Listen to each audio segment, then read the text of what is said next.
Hey kiddo, it's me, obviously.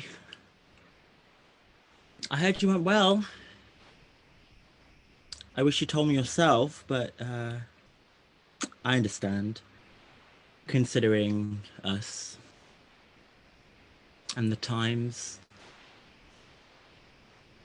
Do you think we've taken this distancing thing to an extreme, or do you think it was the timing? Timing. It's crucial, isn't it? Ours was impeccable. I got a message from Amanda. She's fine, by the way. Here, hold on. Oh, I hope I haven't cut you. No. Here. It must be doubly hard getting over a breakup in lockdown. Her words, never a truer few. Breaking up and lockdown. There's an autobiography title, if ever. Look, I'm just gonna talk, love. Let me just talk for a minute. And well, I know how much you hate monologues and how you actively avoid them in text. You've lost so many good roles because of that. So all I'm asking is that you let me talk. It's easier this way. I'm sure you'll come to agree. After all these years, I've come to realize that your two favorite sayings are, let me finish, and sorry to interrupt, but fuck, I've wanted to tell you that for such a long time. I don't even know what that is. Hypocritical? Paradoxical? Fucked up? It's strange. That's what it is. Especially for an actor. I thought your trade was all about listening. Maybe it's one of those things where you'll forsake your job at home. You know what I mean? It's like my dad. He was a plumber all his life, but the shower never fucking worked. In fact, I go so far as to say we always had the worst one in the neighborhood. That's you, love. You never listened. But I've got you now. It's me with the control. Never should have been an issue. Control. Is that why we fell apart? Because I tell you, of all the things that are heartbreaking, that's the one. Our distance apart. And there's been so much fucking heartbreaking. You'll agree with that, I'm sure. Not even come to agree. I took your photos down. Who am I kidding? I took everything down. I took it all down to the storage unit. And all I wanted to do was lock myself in there and fall asleep with them. The memories. Everything. All the photographs, all the gifts. Even the socks you made me. Even that shirt I bought you for your 30th. I can't ever wear that again. And all the postcards. That's what made me weep. Yeah. I shouldn't have done it. I just sat there and reread them all. How pathetic. All those places you said you'd take me one day. I'll have to go on my own now. I actually planned a trip for when all this nonsense is over, for when we're granted our freedom. A grand tour.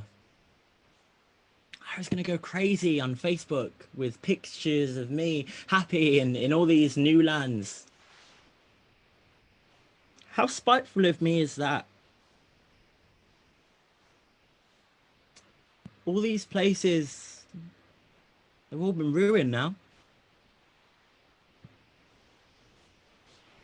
Even the city, it's all been ruined. Every corner.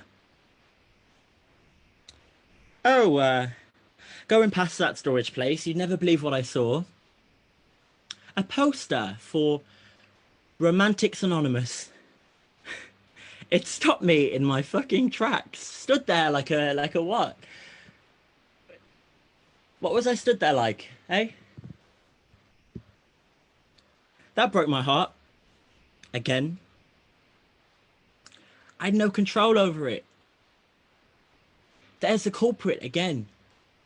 Control. You had it from the beginning, didn't you? Very start. That very first date. I reckon once I relented and agreed to sleep on the floor, that was it. Our dynamic was sealed.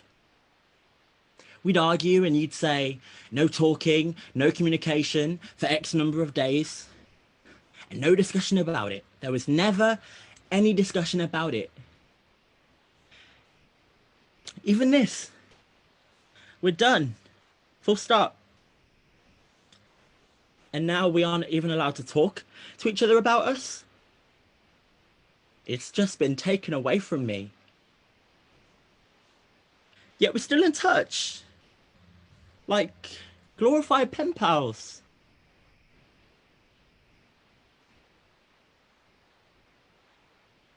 I wish you hadn't sent me that video. There's no right time to tell you this, which is odd. I mean, it's a thing we have an abundance of now.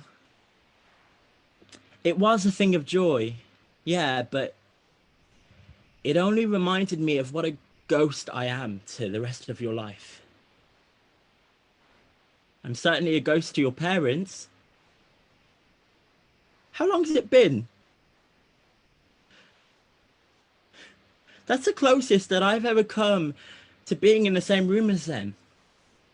A WhatsApp video of you all painting some sign for some NHS workers. It really was a thing of joy, but it's just after that video, I really went off a cliff edge, you know? It was impossible to claw myself back, and I realized that I'd never be in there, in that scene, that happy vignette. I will now be forever a ghost to your parents, as remote, if not more, as I am to you now. That's an emotional remoteness. It's impossible for me to know what you're thinking or slash and how you're feeling because, well, we don't talk about that.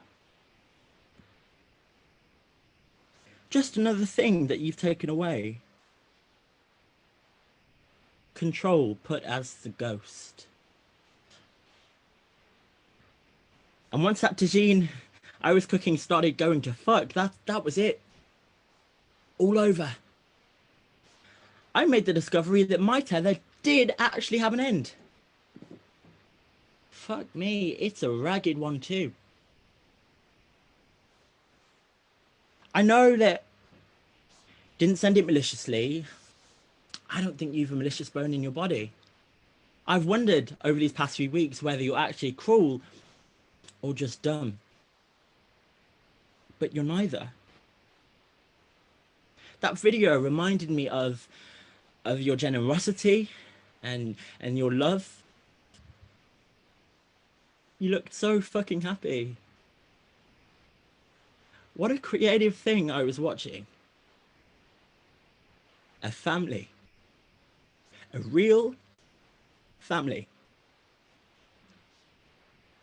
and I was never going to be a part of it. Your parents don't even know about me. No, scrap that. Your mum must. Your friends on Facebook, for fuck's sake. Did she never wonder who is that man that my son is all over? She wondered every day, didn't she? Of course she did. Why did she never ask? Isn't that cruel? She could see her son was in love. So very much in love. I think you were. Why would a mother never ask of her own child, who is this man that makes you so happy? That's cruelty. Look, and I don't mean to say that your mum is a cruel woman. No. No, love, I don't. But, well, we are cruel people. To raise individuals who place religion and politics and society and beliefs and fuck knows what above the happiness of their child. Imagine that. I cannot get my head around it. So I was and will be a ghost to them. 2 fucking years. 2 and a tail end. They don't know anything about me. That makes me feel utterly worthless. And that is not a balm to my pride, I can tell you. Okay, you only met my parents once. But you were spoken about. We were spoken about. In the non-committal, skirting kind of way that my parents talk about anything too real.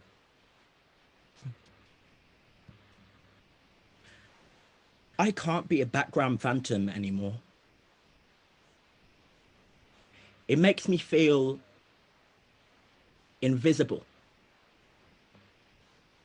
And I would have stuck around to support you. I think I would. But there was no sign of moving forward. The only signs that I ever got that reassured me of my decision was, what was it your sister said? What's the point in telling them about him? What's the point? What does that even mean? What's the point in me? That's what it sounds like. And she was always my greatest advocate, your sis. She was only advocating the devil. Is that what I got down in history as? A devil? Fuck me. No, look, sorry. I won't let anger take over. I think we both wanted to recently let the anger take over. But it would just turn into some scorched earth policy. And hey, there could be something to say about that. Of course, Australia's just lived through one. And if a scorched earth policy can be good for a whole nation, maybe it will do wonders for 2 little gays, eh?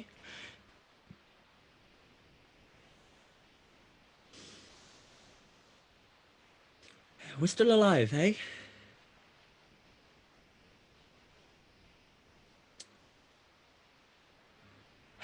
I might delete this.